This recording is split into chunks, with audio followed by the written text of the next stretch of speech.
আসসালামাইকুম। স্বপ্নের বাগান তাই মোহাম্মদ ইমন হোসেন। কৃষিকাজে আধুনিকের ছোঁয়া, এতে খরচ অনেকটাই কম হয়।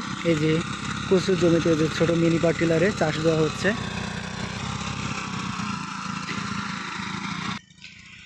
এই 2 বিঘা জমি যদি আমি জোন নিতাম, কুপাতাম, তাহলে কমপক্ষে আমার 3 থেকে 4 হাজার টাকা খরচ হতো।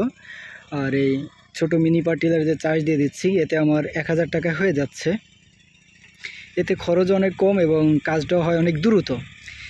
এই জন্য কৃষিকাজে আধুনিকের ছোঁয়াটাই সবচাইতে ভালো।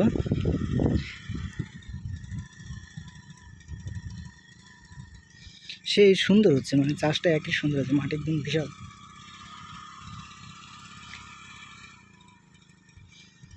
ঘাস বেঁধে গেছে।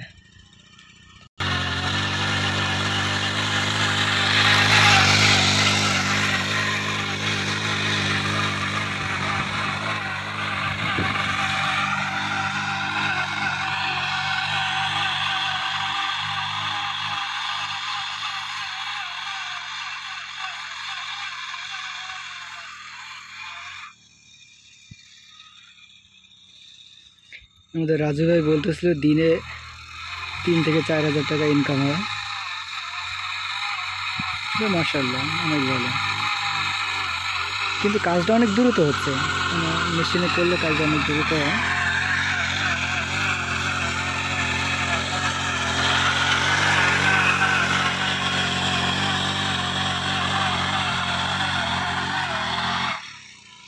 দেখতে দেখতে কাজটা শেষ হয়ে যাচ্ছে। আর যদি জোন নিয়ে কুপাতে হতো অনেক সময় লাগতো।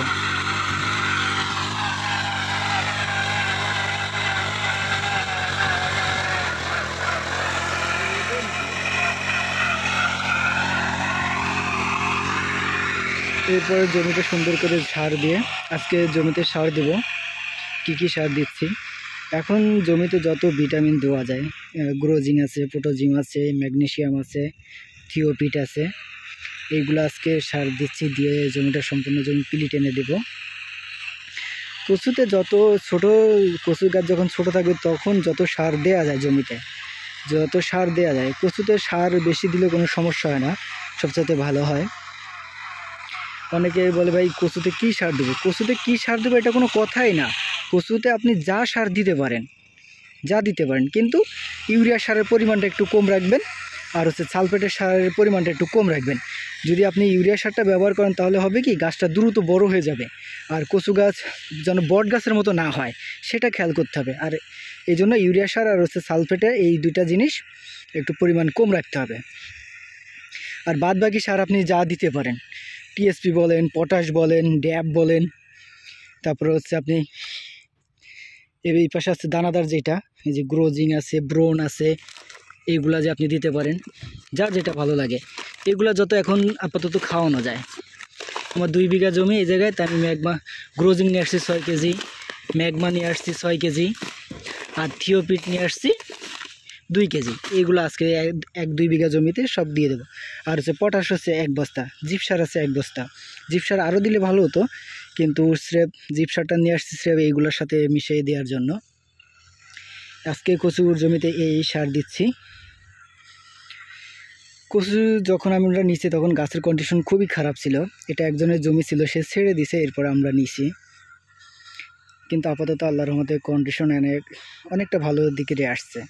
যখন পিলি টেনে দেবো, যখন জমিটা আবার একটা সেচ দেবো, তখন গাছ আল্লাহর রহমতে জায়গায় চলে আসবে। চেষ্টা করতে হবে, কষ্ট করলে অবশ্যই আল্লাহ একদিন দিবে। আমরা এই কচু জমি যখন আমরা নিচ্ছি, তখন এর অবস্থা খুবই খারাপ ছিল। তখন আমাদের অনেক কথাই বলছে যে এই কচুতে লস হবে, লাভ হবে না। দেয়ার মালিক হচ্ছে আল্লাহ।